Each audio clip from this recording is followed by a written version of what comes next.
Friends, അപ്പോൾ നമ്മുടെ ഞണ്ട് റോസ്റ്റ് റെഡി ആയിട്ടുണ്ട്. ഇവനെ നമുക്കിത് അടുപ്പത്തുനിന്ന് മാറ്റി വയ്ക്കാം.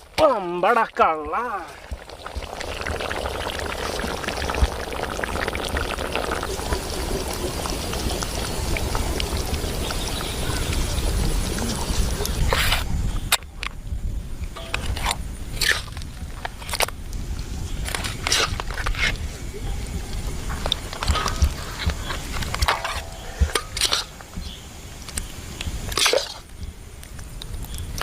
ഫ്രണ്ട്സ്, അപ്പോൾ നമ്മുടെ ഇന്നത്തെ ഞണ്ട് റോസ്റ്റ് ടേസ്റ്റ് ചെയ്ത് നോക്കാൻ പോവാണ്. അപ്പോൾ നമ്മുടെ എൻ്റെ അപ്പച്ചനാണ് ഇപ്പോൾ അടുത്തുള്ളത്.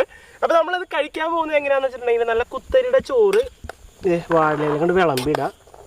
നല്ല മണി പോലെ ഇരിക്കണ ഇത്ര ചോറാണ്. ആയി കിടുകില്ലേ ഇനി നമ്മുടെ കറി, നമ്മുടെ ഞണ്ട് റോസ്റ്റ് കറി എന്ന് പറയല്ലേ, ഞണ്ട് റോസ്റ്റ് ഞണ്ട്